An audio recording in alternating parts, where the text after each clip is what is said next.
And welcome, everyone, to Rock M Radio. This is the brand new episode of Dive Cuts. We've been here for 7 seasons now. And of course, we're all just online now to talk about the Missouri Basketball Tigers. I am your host, Sam Snelling. If you're watching us on YouTube, please take a moment to hit the subscribe button. It does help grow the audience. That's what we're kind of trying to do with this video thing. I am on your left-hand side. To my right is my co-host this week, Matt Watkins. You may know him on Twitter as the most, I guess, the most exciting account that CY Young follows and quote tweets here lately, at Data Mizzou. Mr. Watkins, how are you? I'm doing good. How are you?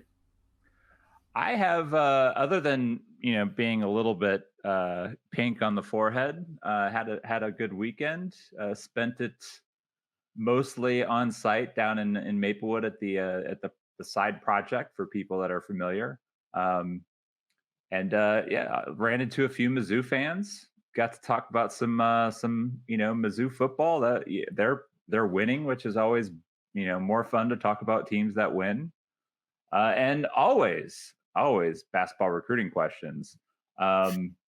I think by Saturday, I think the first time I got hit up with any questions on recruiting, everybody was expecting by that point that on Sunday, Trent Burns, what is he, 7'3"? Yeah, I think so. Okay, well, yeah, we'll go with 7'3". 7'3", post from Houston, Texas, was expected to commit to the University of Missouri. He did do that, and so I thought, maybe it's a good idea that Watkins and I sort of hop on and talk about Trent Burns, the now top 100 post player. Dennis Gates has 5 commitments, all 4 stars. If you want to give Honor Boateng the 5th star in the composite, by all means, we'll say 4 4-stars and a 5-star. But the number 1 recruiting class in the country, Watkins, what do you know about Trent Burns? He's tall. No, but I think it's a good commitment from Mizzou's perspective. You've got 2 guys now that are 7-footers, if I recall right. I believe Marshall is 7 foot, close to it, if not. But they've really invigorated some height into the equation in the last 2 recruiting classes. You go back to Jordan Butler in the 2023 class, who's a 7-footer, and even Trent Pierce, who's 6'8", 6'9". You combine those 2 with what we're seeing in this class, and you're starting to get that. We've talked about the Florida State model a little bit, but you're starting to see it a little bit now. Whether that's the 100% desired path, I don't know. But physically, you're definitely right up that alley. And with Burns, I like him for multiple reasons, but he strikes me as a guy who this comp would work better if people had seen him play in Mizzou's system. But I really kind of think he's a bit of a Connor Vanover type, and that's what I'm saying there is he's obviously a very tall individual, but he's not a traditional post player.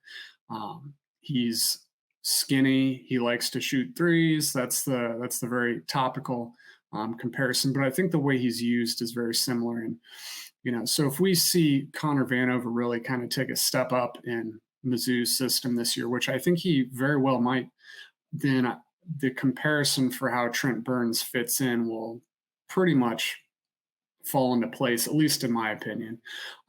But yeah, he likes to shoot threes. He's not quite a maker yet, but having that mentality and just the comfort in being able to play on the perimeter is a big thing for players, especially for I guess guys that we're considering post players or centers. But once Burns kind of gets acclimated, I believe he was homeschooled for a while in Houston. Once he gets acclimated to the pace of play and what teams are wanting him to do and the level of competition, I think it will be one of those things where he's kind of a late bloomer and things start to fall into place for him once the game slows down. But with that being said, I don't expect him to be a immediate contributor. That's not to say he can't improve leaps and bounds between where he's at now to where he could be, 12 months from now when practice starts for him at Mizzou. But he's one of the types of guys that I think is more of a long-term investment. And if it hits, it could really pay off big. Yeah, and Dennis Gates apparently loves him. From what we can gather, he was basically the lead recruiter for Burns, which is usually not the case. I mean, most players kind of had their lead recruiter be the assistant, the head coach for their top targets. He's usually very involved. But from the get-go, Gates, I think, basically said, like, I want this kid. I'm going to lead the recruitment of him, and really sold him on that kind of vision of what he sort of sees, in Burns' future. And I think, I think at this point, anybody listening to this podcast and probably a little bit like us thinks that, Dennis Gates very well could be a great basketball coach. He's certainly shown to be a good one. And if that's what, your belief, then I think you have to look at a guy like Burns and understand, like, hey, like if this guy who we believe in so much likes this player this much, then it's for a reason. And I feel like I'm willing to give. So I know that, like, there's certainly some flaws in Burns's game. He's not he's known as being sort of a pick and pop guy, but he hasn't really shot the ball well. I think one of the things that as a coach, what you try to do is you try to look at, are these mechanics something that I think will develop, or is there something inherently wrong with his jumper that that there's a reason he's shooting, like in the 20% range. And certainly when you look at, what Kobe did and what Demoy Hodge did, what a lot of guys have come into, into play for Dennis Gates and have turned into, really more consistent shooters. I think that's probably what you're hoping and expecting from Burns, like, the more reps and, making sure that, like, the release point stays the same and all that kind of stuff. I think everything else is working. It just needs to be, like, honed a bit. And then I think he can kind of be that more consistent shooter. I like the signing. I like the fact that, I mean, you're right. It is a very Florida State-y class, which is interesting. It's something that, like, I kind of want to get your take on this as well. But it's pretty much the polar opposite of where Gates went when he got to Missouri. He really went heavy on skill. Like the starting center for most of the year last year was a 6'5" guy from Northern Iowa. So going from very, very small, and doing 5-out spacing to having what could project as being one of the tallest teams in the SEC, if not the tallest team in the SEC, is quite the change. And from what we've seen of these guys, this isn't like a group of 5 players who is, like, heavily reliant on skill. They are all, like, they're Florida State-y. They're good athletes. They're, Marcus Allen and Anna Batang are strong physical wings who can, take the ball off the bounce and attack the rim. And, Teo Barrett is a grinded out guard who wants to, get in your face and defend hard.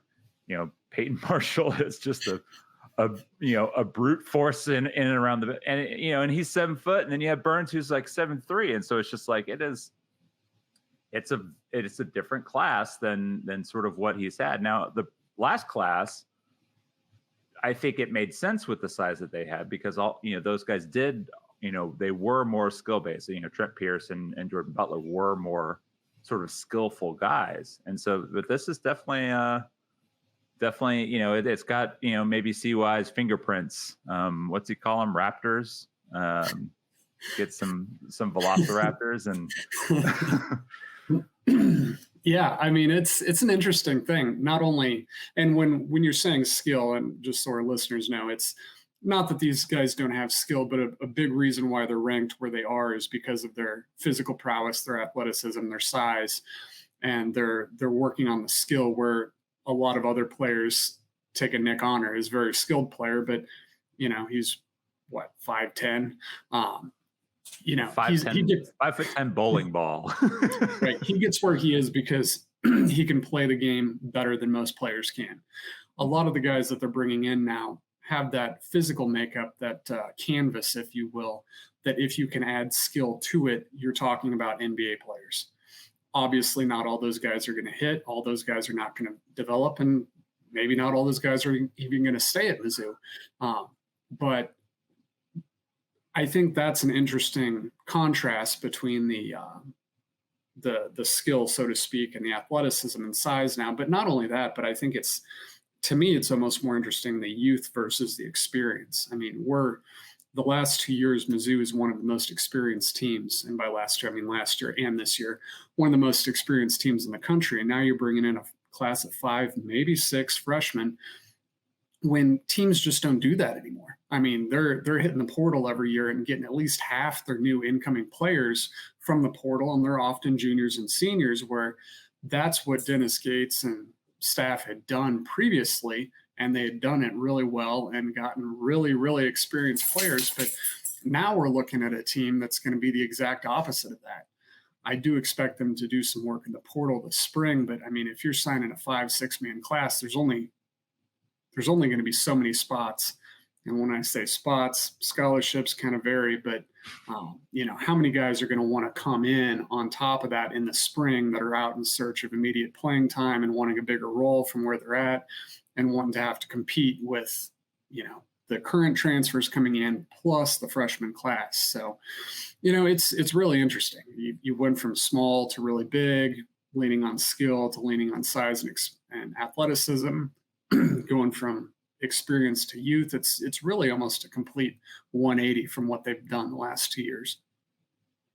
Yeah, and that is an interesting point. Especially as you kind of look at for anyone who reads the site, and I'm assuming at least some of you, our listeners, do.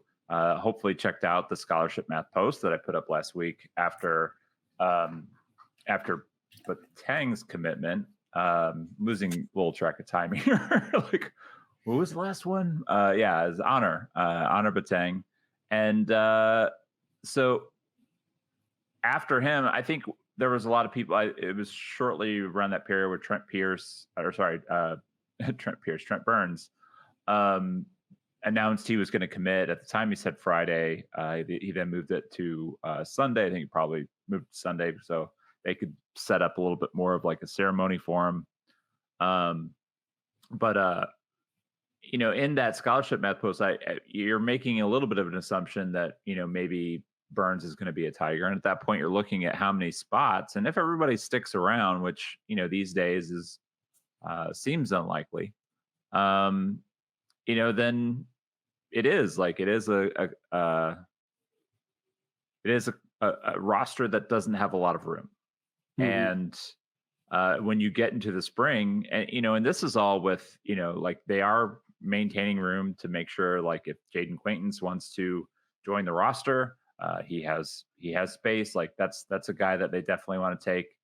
I think the thing that's struck me the most, I mean, other than kind of, going from heavy experience to youth, is also the way that they have really not gone after a lot of like primary guards, mm-hmm.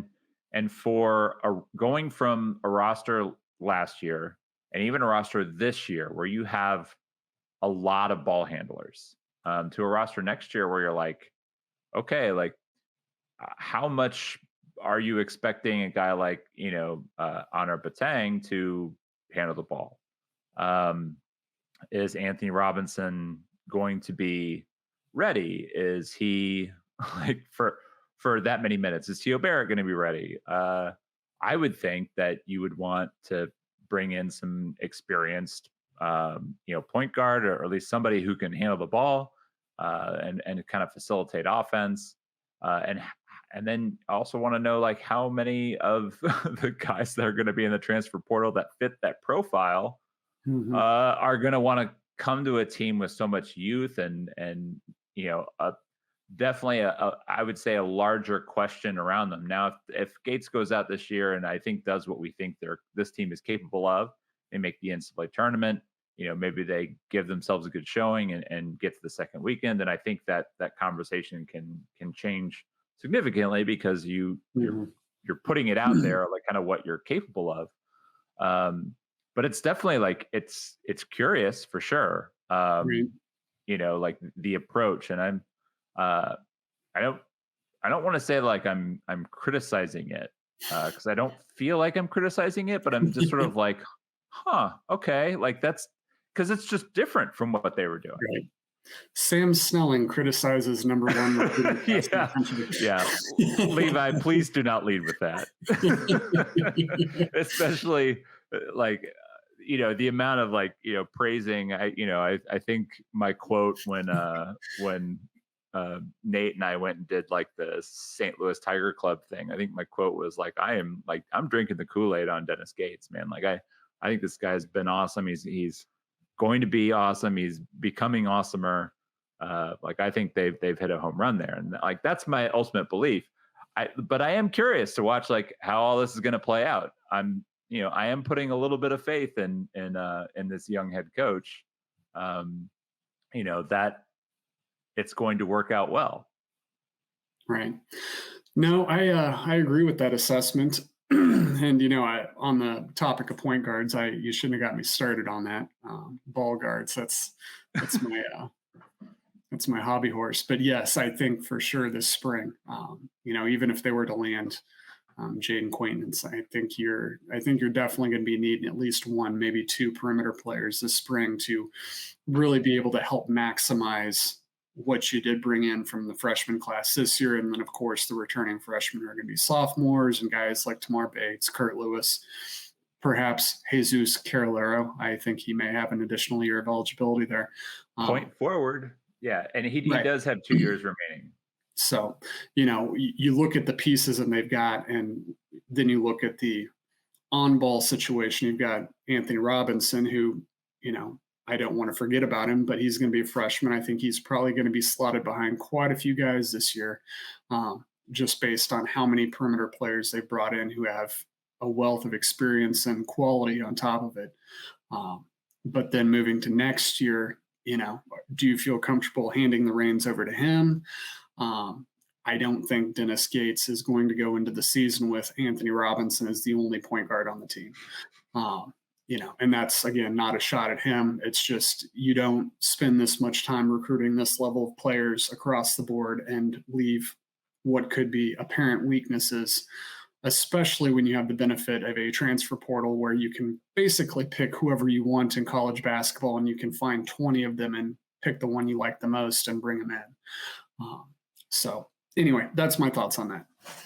Yeah, and it is something that he has done and has done well so far.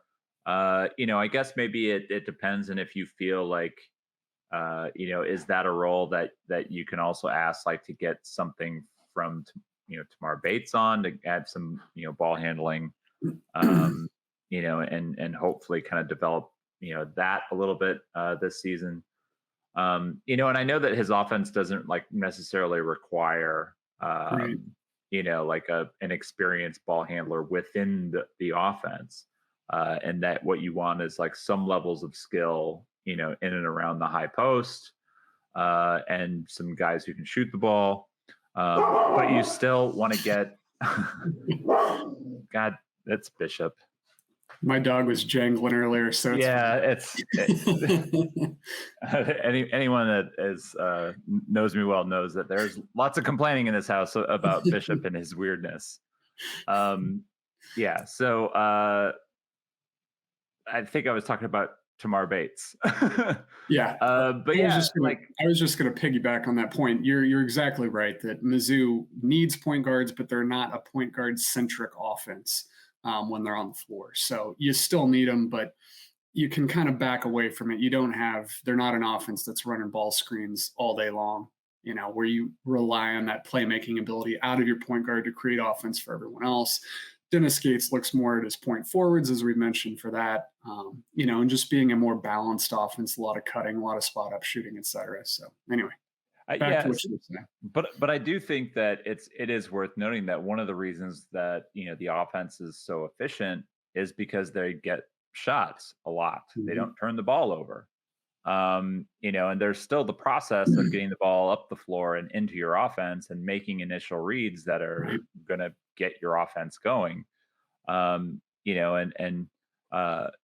think we became a little bit of a Drew Golston apology podcast or apologist last year, based upon what I would say maybe some lower expectations for his contributions. So I say this as somebody who was very endeared towards Mr. Golston, but I just sort of would say, like, how would you feel about last year's team if that was your point guard and not sort of like your late clock ISO guy, right? Like it changes because, like, I mean, his turnover rate's a little bit higher. You're not giving the ball to Nick Honor, and I realize that there's some variance there with Sean East, who is known for being like aggressive.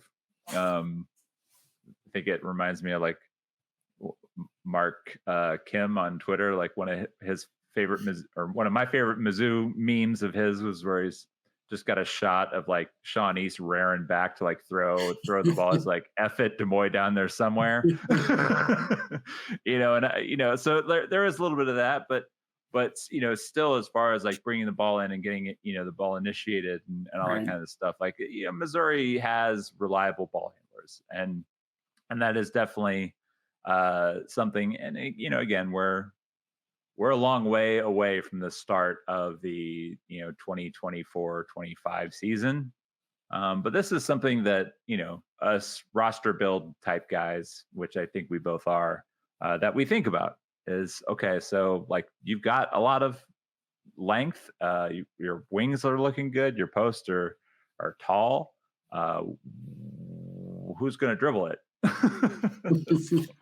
I don't know. But they've got time to figure it out. I'm not worried about it. It is going to be interesting to see how they do. But yeah, so I think that kind of wraps up what we're talking about with Trent Burns. I'm excited for his addition, for what he can be, like the development of Burns and a sort of skillful, lanky, 7'3" dude. Missouri's just going to be huge. Like Jordan Butler, Peyton Marshall, and Trent Burns, like 3 7-footers, and then Trent Pierce is reportedly still growing. He's like 6'10" now. Yeah, like we're gonna have Marcus Allen running the running the 2 at like 6'7". Yeah, like the jumbo lineup. Point guard Terrence Mann style, Florida State. Goal line offense, right?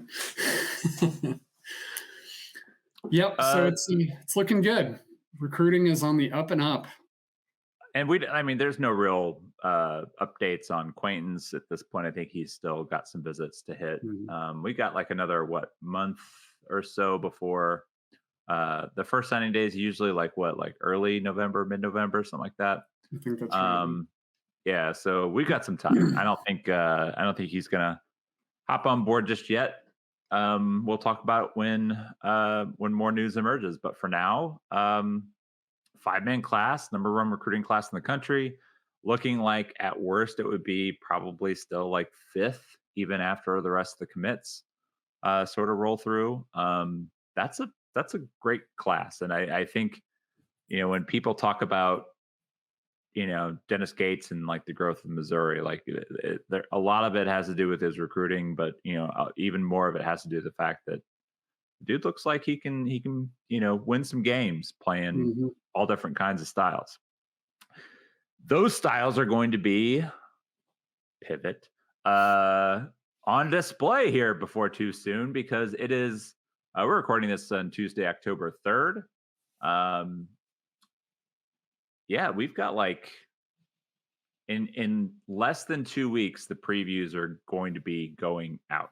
Like, we're going to have preview season starting. I believe the 15th is the 15th or 16th that Monday. 16th is the Monday. That's right, because that's me and my wife's anniversary. I should know that day. Yeah, so like that's when the first season preview goes out. You have a host of player previews that you are prepping and done with quite a bit of them. Believe you're way ahead of me and as far as the writing goes, but we're getting close. How excited are you for this season? I'm looking forward to it. I mean, obviously it's college basketball, so I'm always going to be excited about it, even if Mizzou's not a competitive team, and that's happened in the last decade when you were just going in hoping to watch good basketball somewhere. But no, I think Mizzou's I think they're a good team.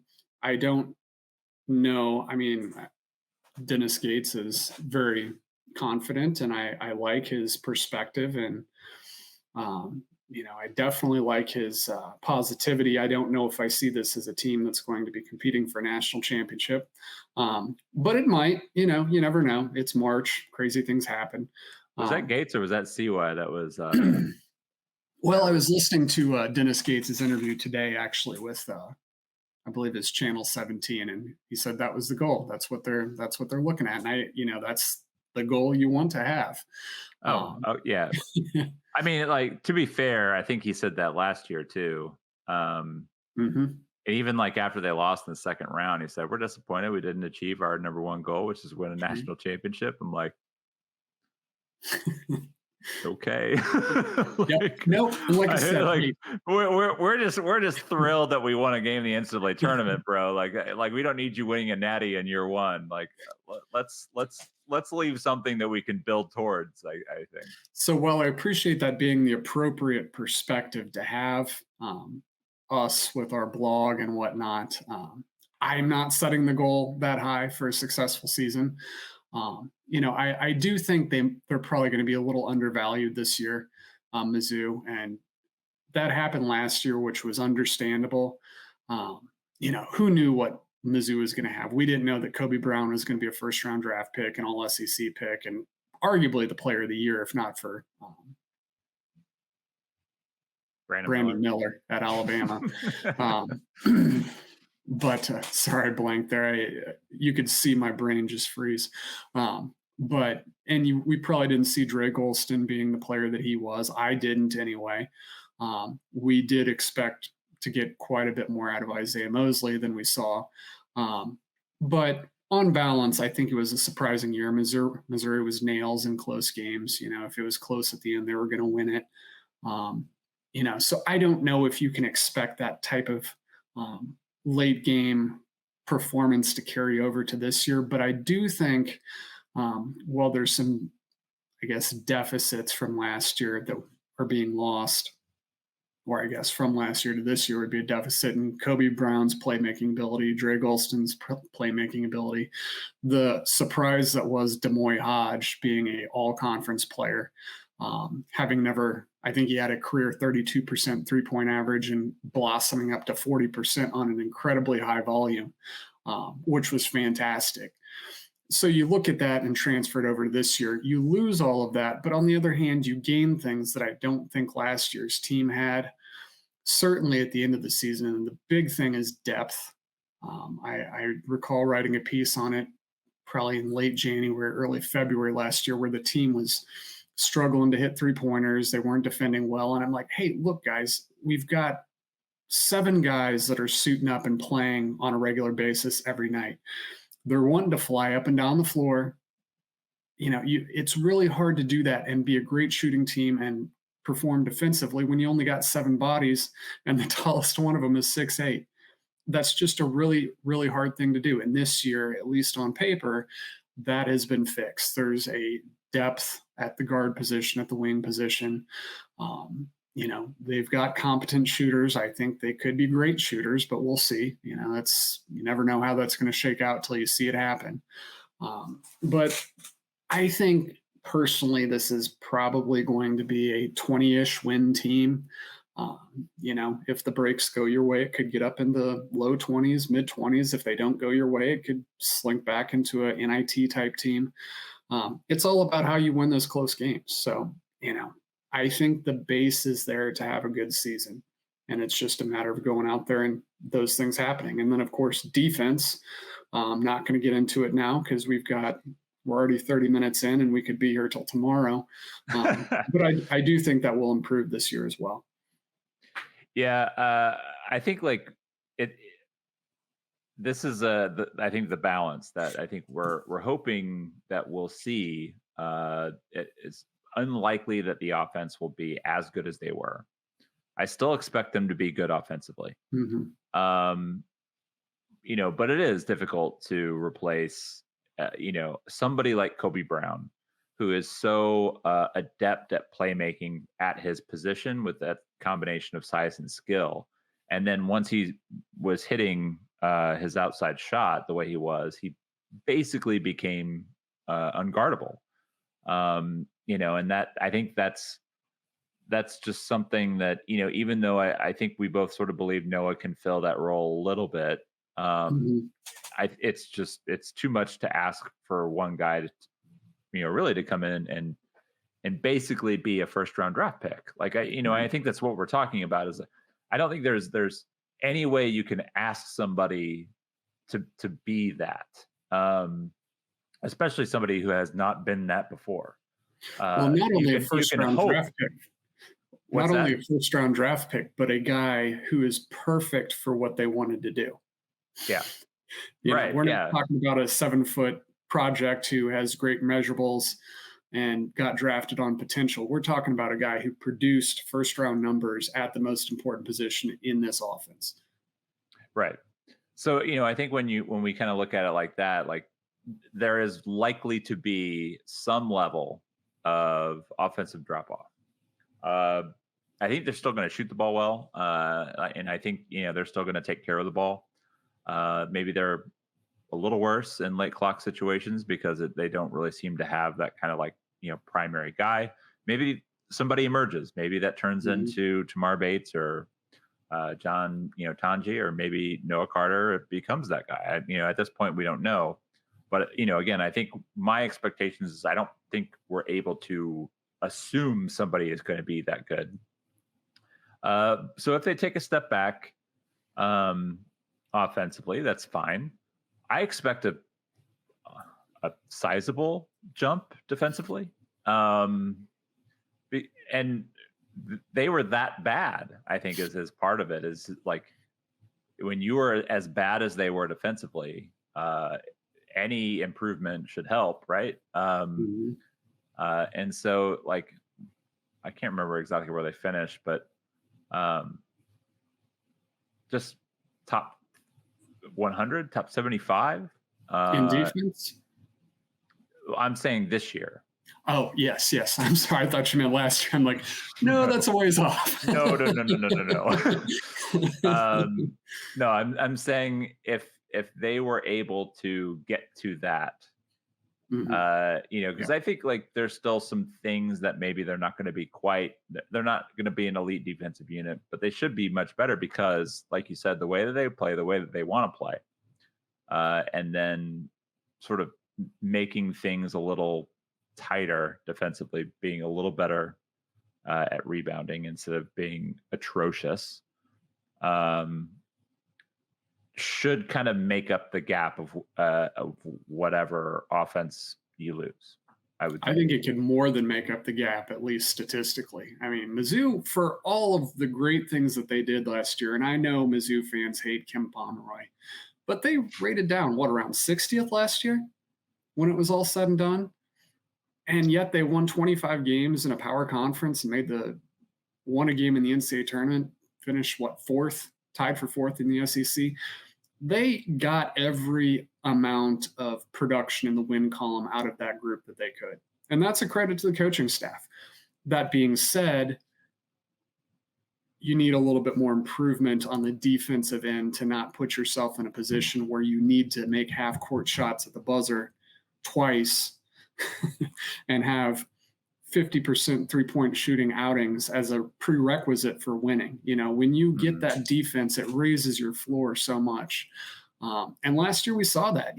There were games that Mizzou looked like they could be national champions. There were games that looked like this is the worst team in the league. And that was the variability day in, day out. You knew 5 minutes, 10 minutes into the game, which it was going to be. And that's what it was going to be. If it was close, Mizzou was going to win. There was 9-10 times last year that it was not close at all.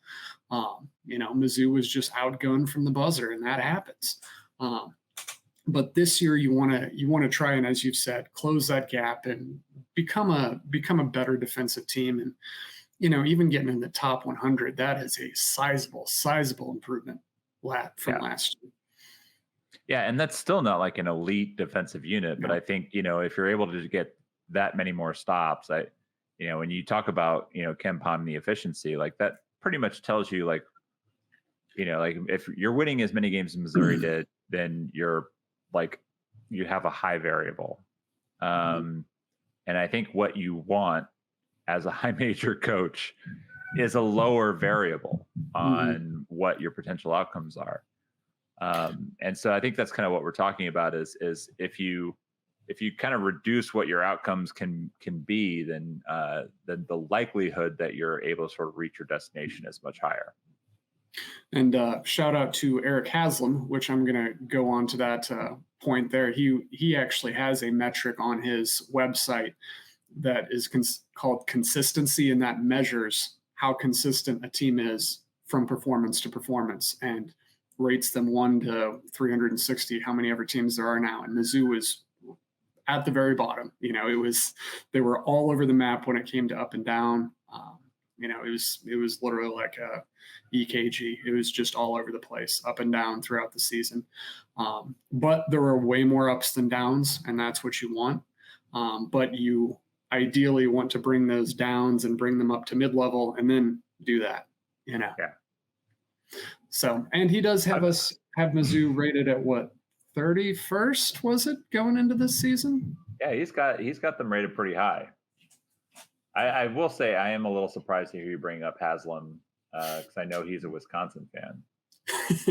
It seems like a lot of the metrics guys in basketball are Wisconsin fans. I think. Yeah, him and Torvik are both. I think they probably got into that because everyone knows how bad Wisconsin basketball is, and they needed mathematical proof that they're actually good, despite how bad it is to watch. Like that would explain like why Wisconsin is always in like the top 25.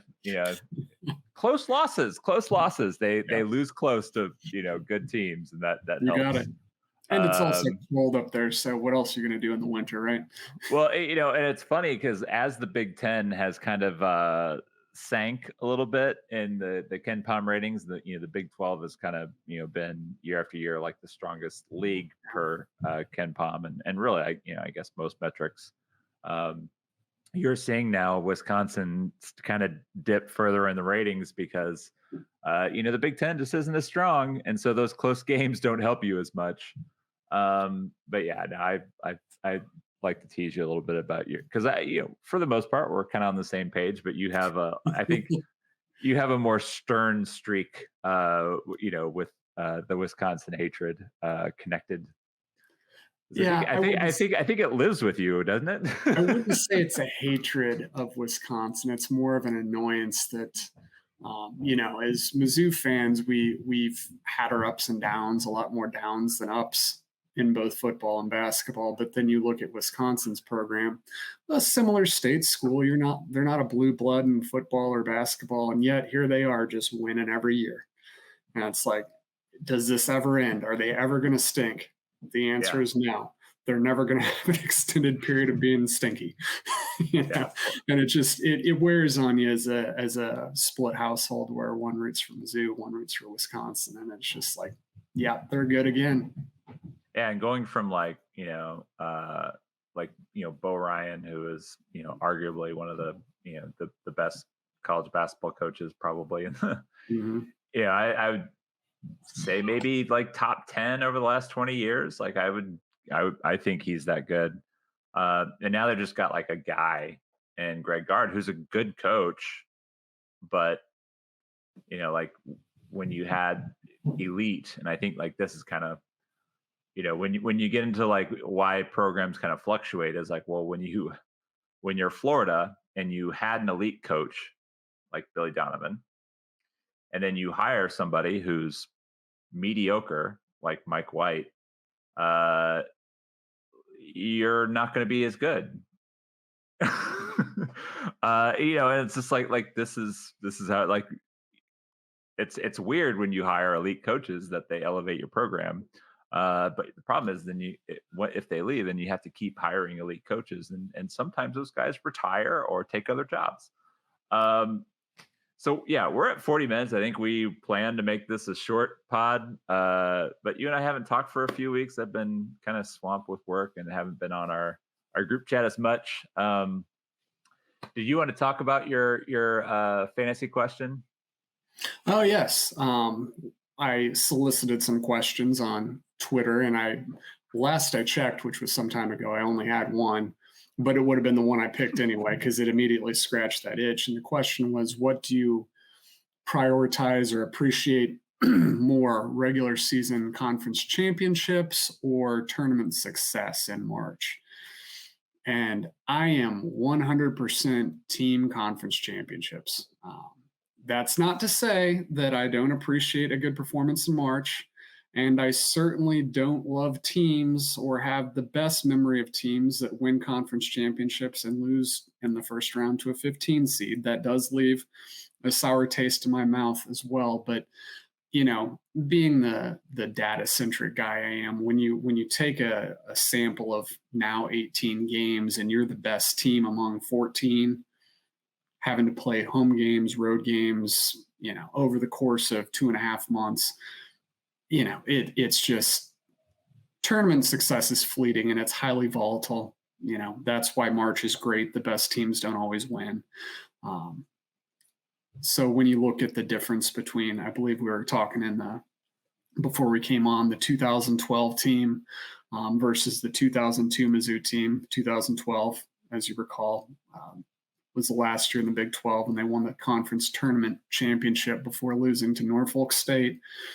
And 2002 was when they snuck in as a 12 seed and then went all the way to the Elite Eight. While I would prefer them to have lost in the second round, say, to the 7 seed, if that had been the case, I would have taken 2012 every year. That being said, that's a hard comparison to make because that was kind of an all-time upset. I maybe am weird. I would still take that result. And as we've seen as the years sort of go on, like things happen. Weird things happen in March. And I think if you look at Virginia becoming the first team to ever lose to a 16 seed and then turning around in the next year with basically the same roster and winning a national championship. There's nothing that Tony Bennett learned new about basketball or his style of play or what he wanted to accomplish as a basketball coach by losing to a 16 seed that made him win a national championship the next year.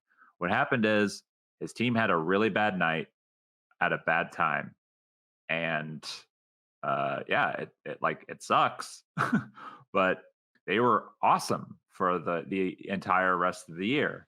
And I think if you look at that Missouri 2012 team, that was one of the most fun basketball seasons, I would say probably since maybe 1994.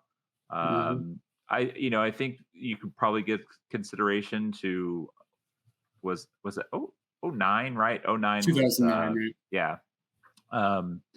You Both could give great some, years. Yeah. but watching Quinn Snyder's teams through the early 2000s, that was an exercise in frustration for most of the season. And I don't know why anybody would want to be frustrated.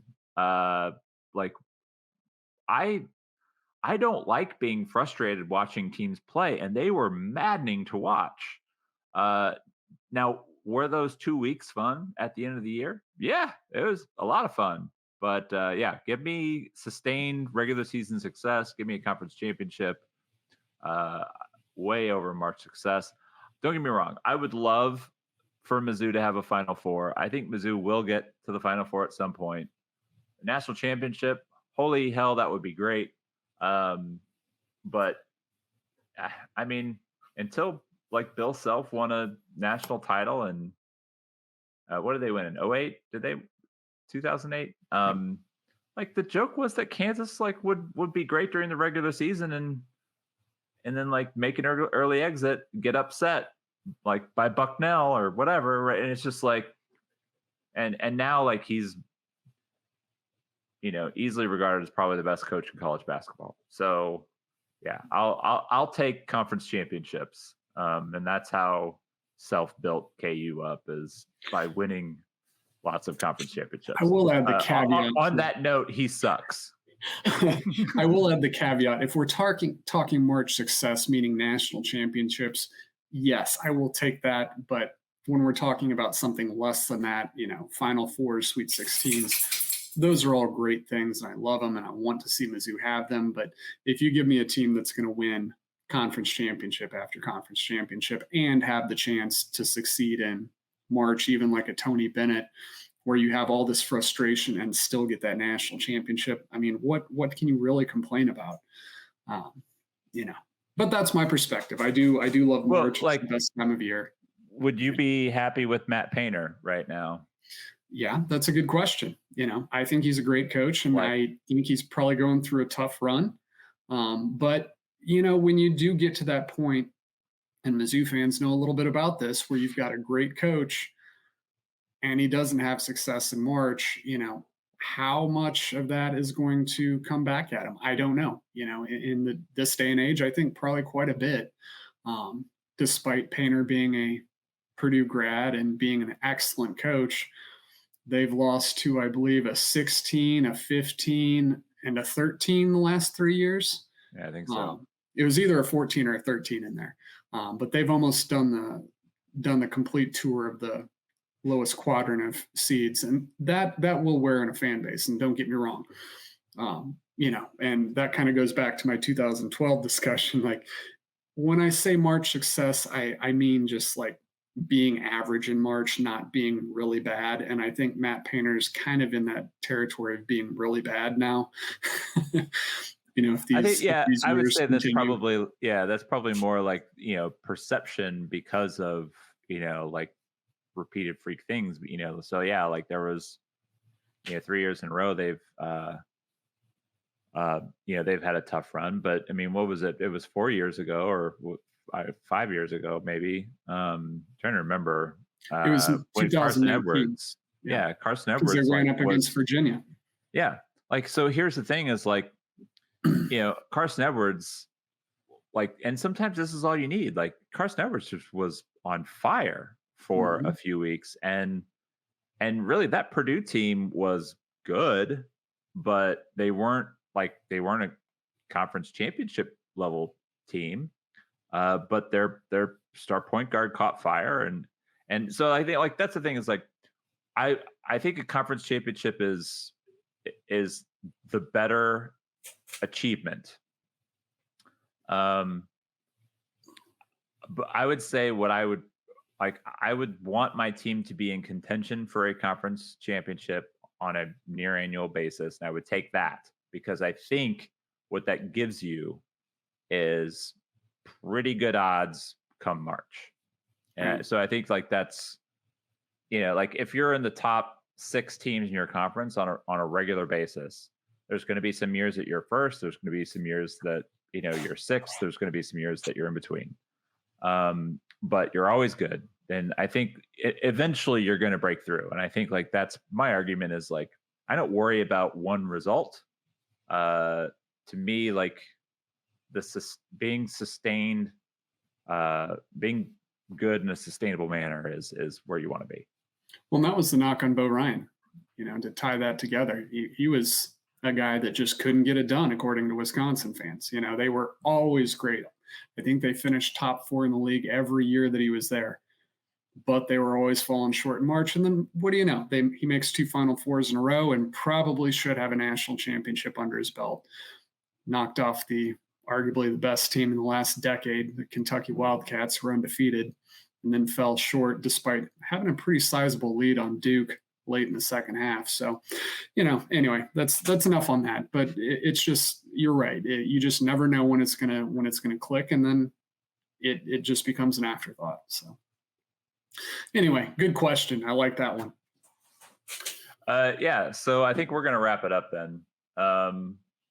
I don't know, like if I need to try to schedule another podcast next week, but we are getting close enough to the season where we should at least think about starting to go weekly, because like games start in a month. Like, yeah, holy almost crap. there. Did I not say anything I was supposed to say?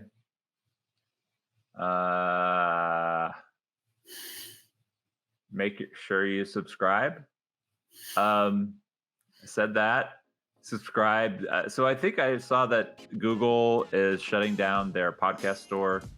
So if you are using the Google Play Store to subscribe to our podcast, I would recommend finding a different method to do that. We are on Spotify. If you are an Apple person, we have all the things on the the Apple Podcast Store, Apple Podcasts. But yeah, Spotify, YouTube. You can always watch us on YouTube. We are right here. We are loving life with Fans First Sports Network. We'll be back soon. We're ready to talk more Mizzou hoops. We are counting down the days until the season starts. So until then, everybody, thanks for tuning in. Thank you, everyone, for tuning in to Rock M Radio, a proud partner of Fans First Sports Network. If you enjoyed this episode and would like to see more just like it beamed directly into your personal device, just click the subscribe button below. And you can find this podcast through the Apple Podcast app or for iPhone, or the Google Podcast app for Android, or whatever app you use to listen to your podcast. We are also available on Spotify. Just search for Rock M Radio. And if you like other sports, Fans First Sports Network is a podcast network that has coverage of all other teams, Major League Baseball, MLS, NFL, whatever you want to listen and read about. It is a great network full of really fantastic podcasts. So look them up and subscribe to any and all of those podcasts. Rock M Radio will be back with more episodes coming soon. Thanks.